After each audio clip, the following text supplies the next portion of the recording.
भाजपा बनाम भाजपा महाराष्ट्र में कई बार कई मसलों पर देखने मिला है। शिंदे और फडणवीस, ये दो ऐसे नाम हैं महाराष्ट्र की सियासत में जिन्हें लेकर यह कहा जाने लगा है कि कहीं ऐसा तो नहीं कि भीतर खाने कुछ ठीक नहीं है। महाराष्ट्र और कर्नाटक के बीच सीमा विवाद को लेकर टकराव अभी खत्म भी नहीं हुआ था कि इस बीच अब राज्य में इस मुद्दे को लेकर फूट पड़ने की खबर आने लगी।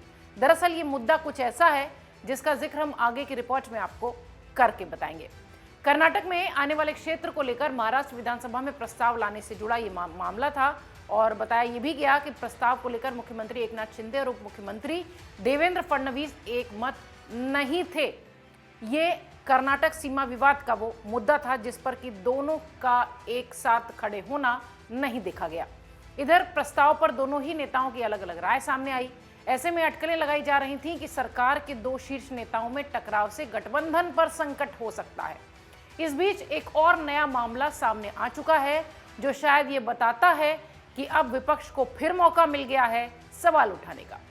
दरअसल महाराष्ट्र के मुख्यमंत्री एकनाथ शिंदे के नेतृत्व वाले शिवसेना गुट के एक नेता ने सहयोगी बीजेपी से 2024 के चुनाव में मराठवाड़ा क्षेत्र की सभी 8 लोकसभा सीटों पर चुनाव लड़ने पर अपनी स्थिति को स्पष्ट करने को कह दिया।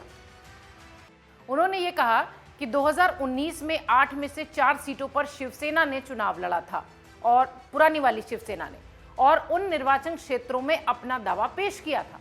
कुछ दिन पहले बीजेपी के वरिष्ठ नेता और केंद्रीय मंत्री भागवत कराड ने भी मराठवाड़ा क्षेत्र में आने वाली सभी 8 सीटों पर चुनाव लड़ने की बात कही थी।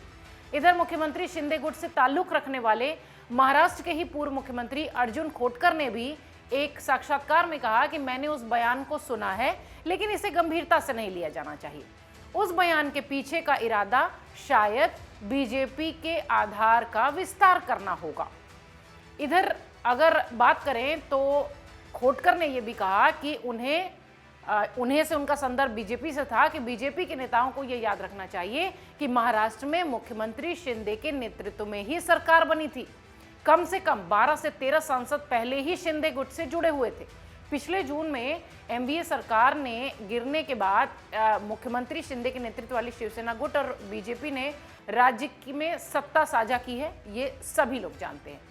इधर अब खोटकर कह रहे हैं कि अगर बीजेपी गठबंधन लोकसभा चुनाव में शिंदे गुट के साथ पर विचार कर रहे हैं और मराठवाड़ा में सभी 8 सीटों पर चुनाव लड़ने के लिए कह रहे हैं तो ये ठीक है, लेकिन अगर ऐसा नहीं है तो राज्य के बीजेपी प्रमुख चंद्रशेखर बावनकुले को पार्टी के रुख को स्पष्ट करना चाहिए।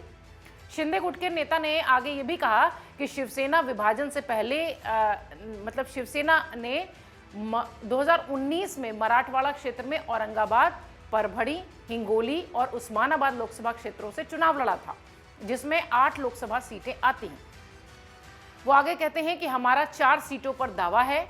एक दिन पहले ही बावनकुले ने यह भी कहा था कि पार्टी 2024 के चुनाव में औरंगाबाद लोकसभा सीट 2 लाख वोटों के अंतर से जीतेगी। इस तरीके के बयान महाराष्ट्र की सियासत में पिछले कई दिनों से चल रहे हैं। शिंदे गुट के तमाम नेता इस तरीके के बयान दे रहे हैं जिससे कि अब एक बार फिर इस मसले पर हवा तेज हो गई है कि क्या सच में महाराष्ट्र में ये गठबंधन टूटता दिखेगा, क्योंकि किसी भी मसले पर शिवसेना और भाजपा एक साथ बात करते, एक मत पर, एक मंच पर आते नजर नहीं आते, जिसकी वजह से विपक्ष को भी अब बड़ा मुद्दा मिल गया है।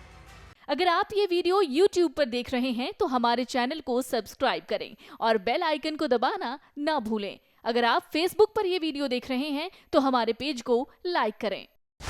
डाउनलोड करें अमर उजाला ऐप और पाएं खबरें लगातार।